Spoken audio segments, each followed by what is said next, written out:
Hi everyone, a good day to all. A warm welcome to my channel. Myself, Ashok, Assistant Professor of Commerce from KCS Kasinadar College of Arts and Science. In this video, let us see transfer pricing part 2 of Unit 5 of Income Tax Law and Practice 1. What is transfer price?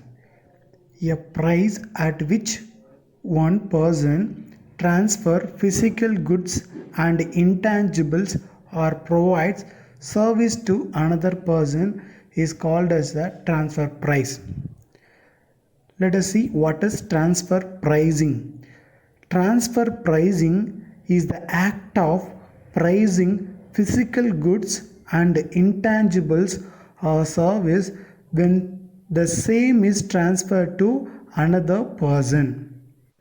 Here, the transfer pricing is a term used to describe aspects of intercompany pricing arrangements between related business entity and commonly applies to intercompany transfer tangible property, intangible property service and finance services. Intercompany transactions across borders are growing rapidly and becoming more complex. Let us see the recent use of transfer pricing. In a current survey would indicate that transfer pricing is one of the most important international tax issue facing multinational enterprise, which is short form of MNC companies are facing a transfer pricing. Second one, MNC companies manager indicate that audit by tax authority are becoming a rule rather than an exception. So transfer pricing is important from the point of view of manager. Then third one is, in the last 2 years, more fiscal government authorities have taken action on transfer pricing. These are the recent news of transfer pricing. Let us see the objective of transfer pricing. The first objectiveness of transfer pricing is competitiveness in the international marketplace is found out.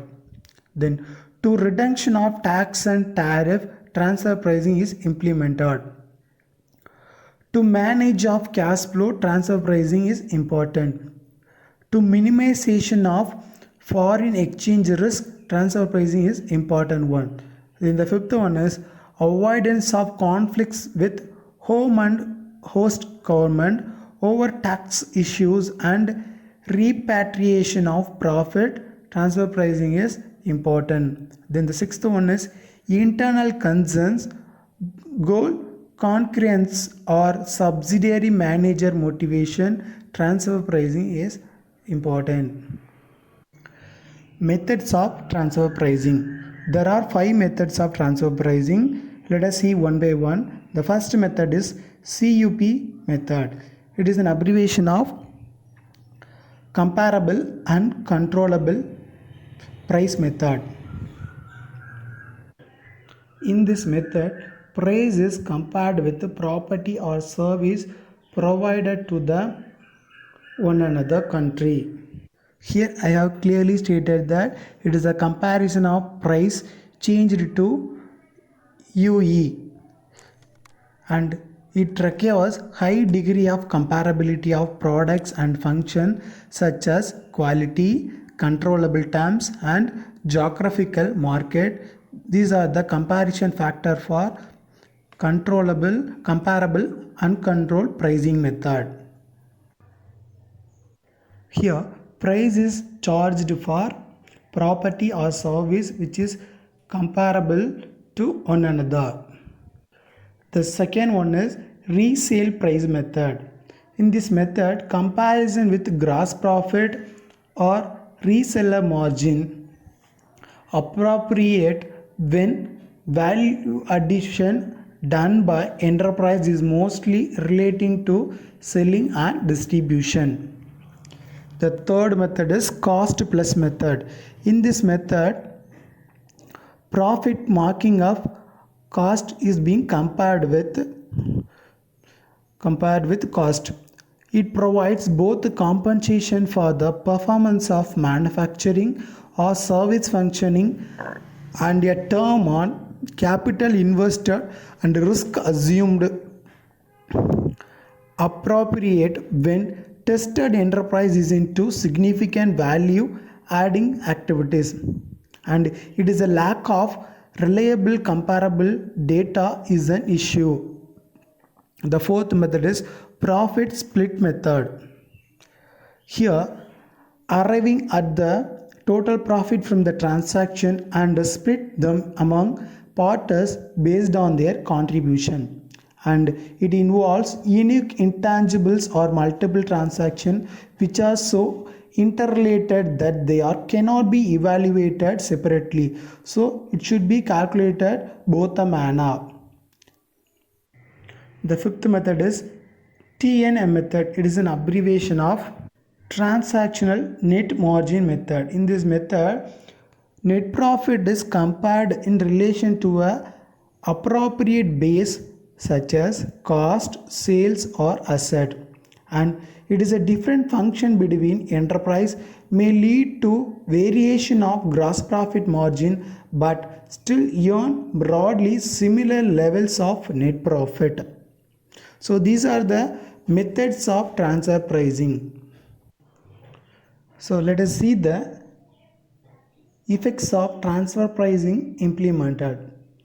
The major effect of transfer pricing is that the parent company or a specific subsidiary tends to produce insufficient taxable income or excessive loss on a transaction. For example, profit occurring to the parent company can be increased by setting higher transfer price to siphon profit from subsidiaries domiciled in high tax countries and low transfer price to move profit to subsidiaries located in low tax jurisdiction. And one more example, and the example is a group which manufacture products in high tax countries may decide to sell them at a low profit to its affiliate sales company based in the tax haven country. That a company would in turn sell the product at an arm's length price. So arm's length price is applicable if all the 5 methods of transfer pricing is not applicable, then arm's length pricing is applicable, and the resulting is profit would be subjected to title or no tax in the particular country. The result in revenue loss and also strain on foreign exchange reserves. Let us see the example of transfer pricing. Suppose a company A purchase goods for 100 rupees and sell it to its associated company B in another country for 200 rupees, who in turn sells in the open market for 400 rupees. Had A sold it direct, it would have made a profit of rupees 300 rupees, but by routing into through B, it is restricted it to 100 rupees. Permitting B to appropriate the balance, the transaction between A and B is arranged and not governed by market force. The profit of 200 rupees is there shifted to the country of B, then goods is transferred on a transfer price which is arbitrary or directed 200 rupees but not on the market of 400 rupees. So this is the best example of transfer pricing. Let us see what is arm's length price. In accordance with internationally accepted principle and section 92 subsection 1 of the Act, the transfer pricing rights have provided that any income arising from an international transaction between A is shall be commuted computed having regard to the arm's length price. Arm's length price is the price that would have charged in the transaction had it been entered into between unrelated parties in similar conditions. The arm's length price is to be determined by any one or more of the prescribed method stated in the transfer pricing. The taxpayer can select the most appropriate method to be applied to any given transaction, but such selection has to be made by taking into account the factors prescribed in the transfer pricing rights. With a view to allow a degree of flexibility in adopting the arm's length price, a variance allow of 5%. So variance is only allowed for 5% has been provided under the transfer pricing rights.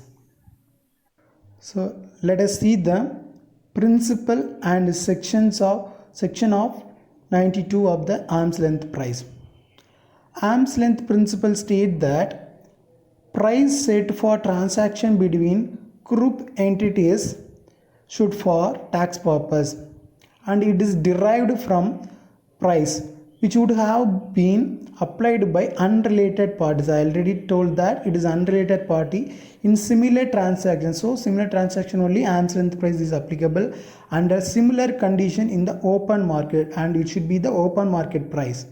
Then section 92 of the act says that any income arising from an international transaction shall be computed having regard to the arm's length price.